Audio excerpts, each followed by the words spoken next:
Welcome back, ladies and gentlemen, to the Out of the Park Developments YouTube channel. My name is Alex Murray with another tutorial for all of you today.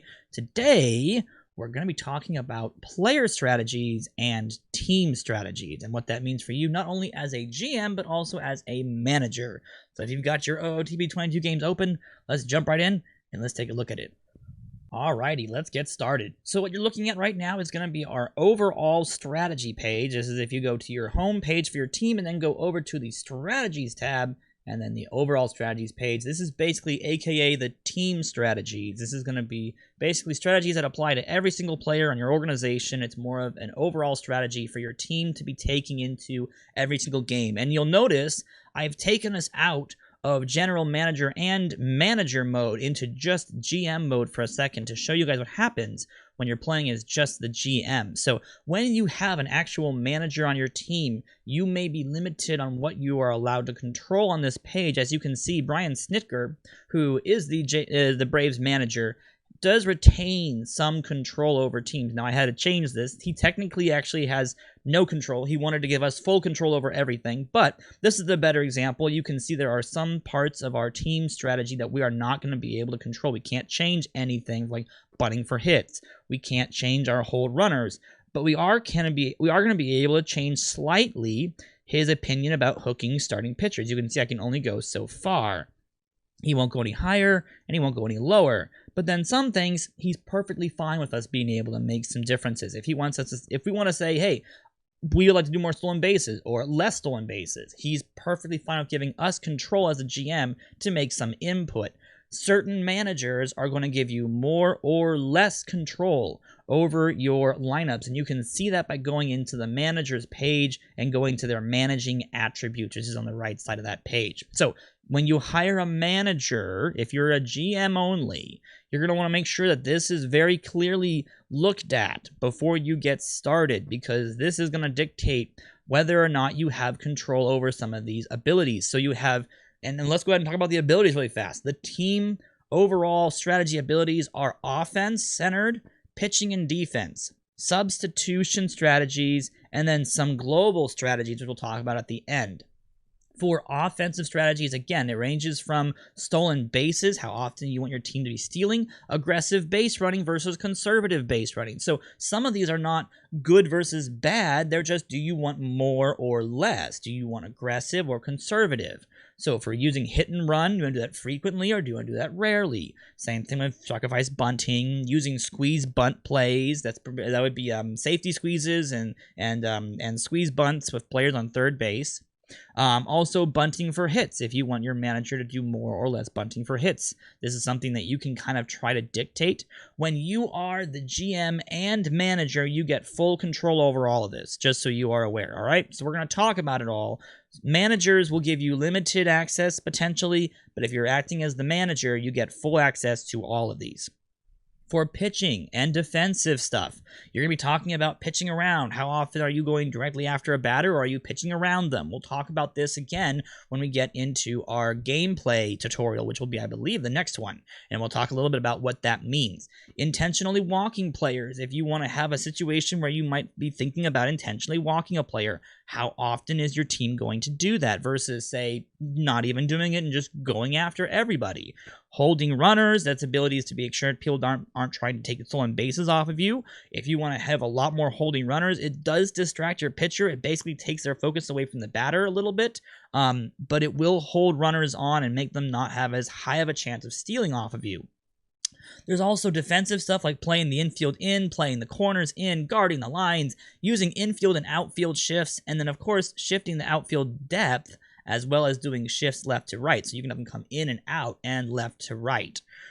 For substitution strategies, you're going to be looking at how quickly you hook a starting pitcher, so take one out of the ball game, whether that's quick or slow. Same thing with relievers. Whether or not you have an opinion about left to right pitching matchups, you want a lefty throwing against a lefty, you want a righty against a righty, or whether or not you also want to have a left-right batting matchup. If that doesn't matter at all to you, you can put those all the way down to the don't care section. But if they do matter to you, you may want to have those applied at a higher rate if you prefer those. My apologies for blocking that as I was talking about it. Also, pinch hitting for pitchers, pinch hitting for positional players, as it's over here, and then using pinch runners. You can actually work with your manager to get a strategy that you like, and if you are the manager, you can set these up exactly how you'd like. Now, a lot of people just do all times and all scores, but you can dictate in different situations, whether it's early in a ball game, late in a ball game, or the last inning, what different types of strategies your team wants to pull out. If you want to do a whole lot of scrappy baseball by the end of a game, but not at the beginning, change your last and late inning strategies for different results. Change those in those little sections.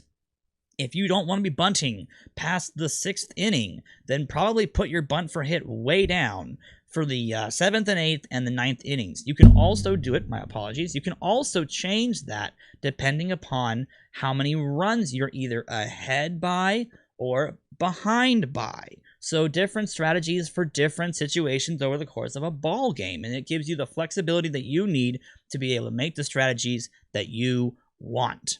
All right? And then, of course, lastly, here we have, as I'm literally right in the middle of it, unfortunately, the global strategy settings. And that's going to be the maximum pitching count for starting pitchers. My apologies for blocking this. The maximum pitching count for relief pitchers. I might actually be able to move myself here real fast. There we go. Your use of openers, which is going to be how often or not you want your manager to try to use openers and followers in your game. You do need to know what those are before you even think about trying to do that. But in regards to being able to set the maximum amount of pitches for your certain types of pitchers, relievers, and starters, you have the openers option as well. And then if you're facing openers, what your manager intends to do. And then defensive substitutions regarding the inning and the situation in regards to leading and the run situation, and those are also dictated by the innings above, the timings, and the scores, I believe. So you can make this completely up to you. If you're leading in the 6th inning, the goal should be defensive substitutions if the game is close, like 2 or 3 runs. But then if by the 9th inning you're up by 5, you don't need to do that. So you can change your defensive substitution logic basically to match exactly what the situation is, and make sure that you're doing the best thing possible for your ball club. And lastly, down here in the bottom is position player pinch hit starting. And that's going to be basically if you want people to be pulled out of a game because you're winning by a whole bunch of runs, and that's where basically look, this person plays well, but we want to give someone else a chance to play some ball games and get some innings in there. You can change when the positional player pinch hit starts in a certain inning and moves forward from there. So if you've got somebody who is, is one of the best pinch hitters in the world, let's say you have an extra really good hitter that you want to have a whole lot of time playing, you could dictate when that positional player would be pinch hitting for somebody else. And it could be anyone in the depth chart that they're behind. The AI or the manager would probably do that at that point. If you're managing, you have direct control over doing that yourself. And that'll allow you to be able to do what you need to get that player into the game. And really quickly, I want to go ahead and show you guys what it looks like when we are acting as both general manager and manager, and what that page looks like. So you can see it's the exact same page, but now we have full control over everything, and we'll be able to make any changes we want to. Oh, and by the way, there also is a way to copy and paste all of your settings from one of these tabs to another one. So if you want to make everything the same, but you want to make sure that your changes apply to every single type of timing and score, you can copy and paste them to every single different tab to make sure that they are set across that way. You can also lock these if you are in commissioner mode. This helps if you don't want to have a new manager come in and change a whole bunch of stuff. If you're not the manager at that point, you can lock these in commissioner mode.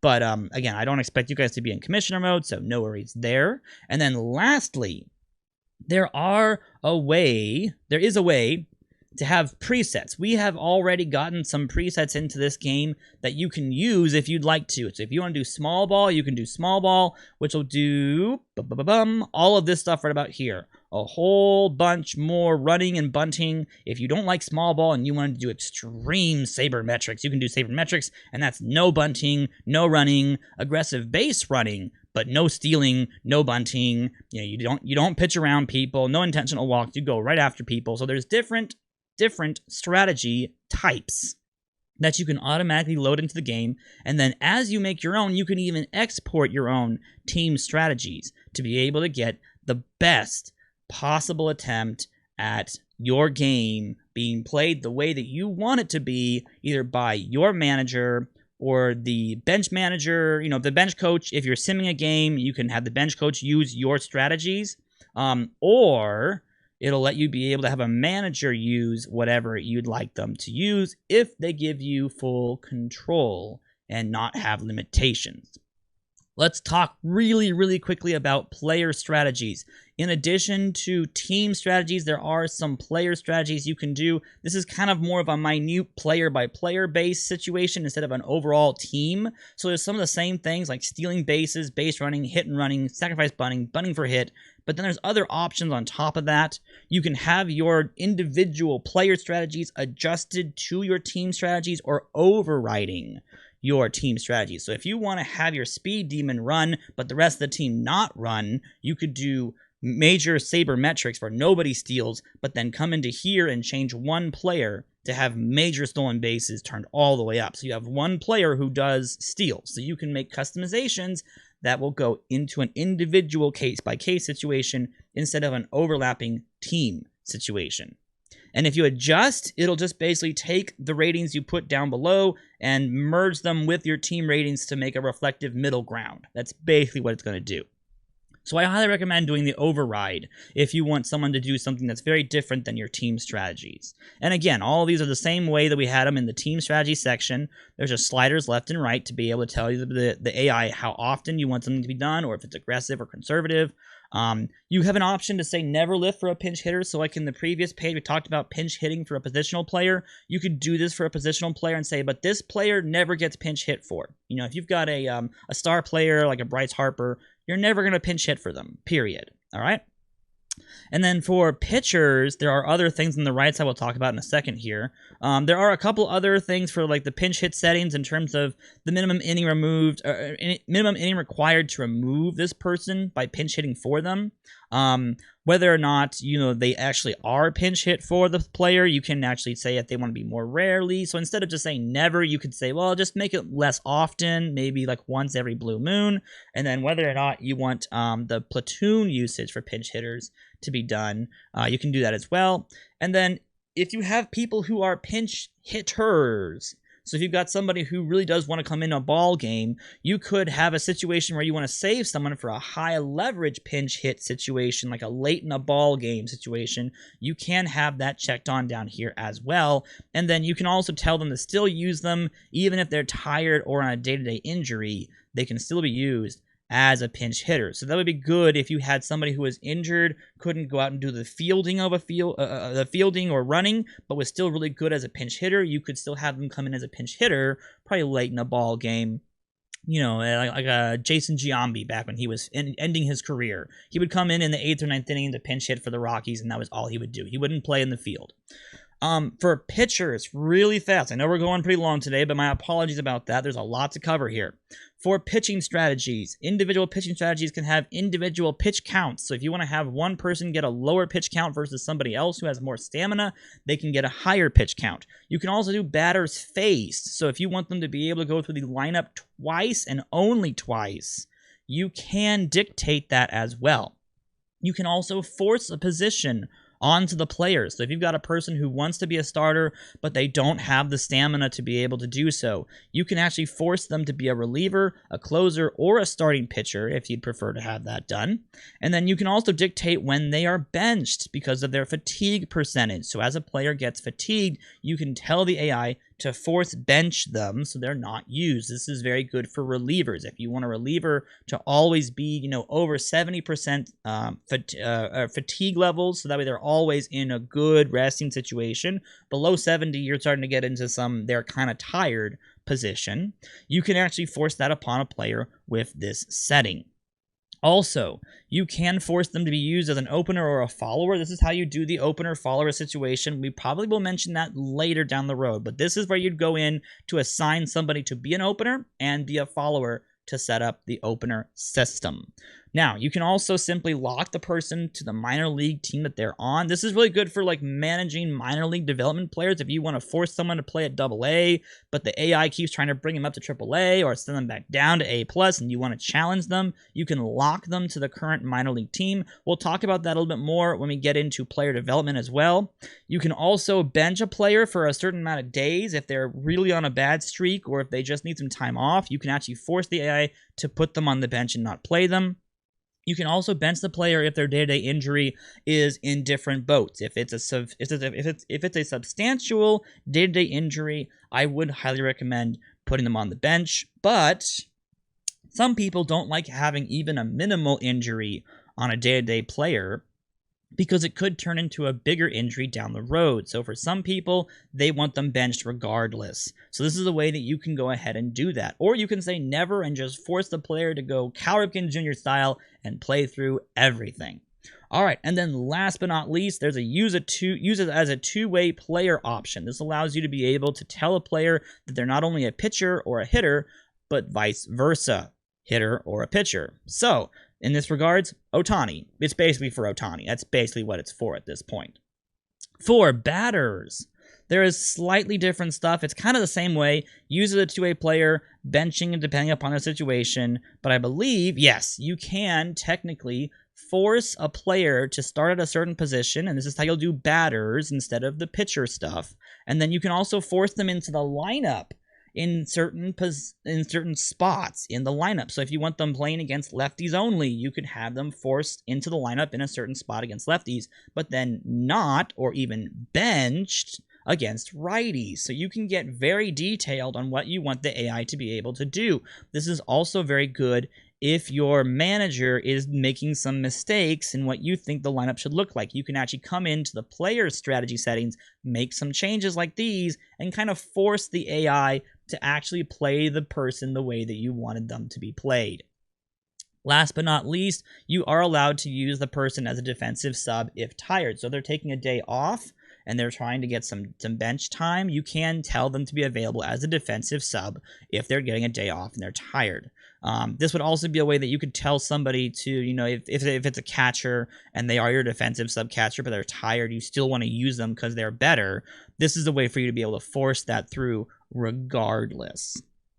And then I think that's about it, guys. That should be all of our stuff for player strategies and overall strategies. So I hope you guys were able to get some stuff from that player and team strategy tutorial. My apologies for how long it went. This is just a whole lot of information that has to get spilled across and explained to everybody as we get more into the advanced parts of OOTP and how exactly you can use these strategy pages to be able to do a good job with your organization. We will have more tutorials, hopefully much shorter than this one down the road, but we'll have a whole bunch of those coming soon, guys, so stay tuned, and we'll have more just like this. Talk to y'all later.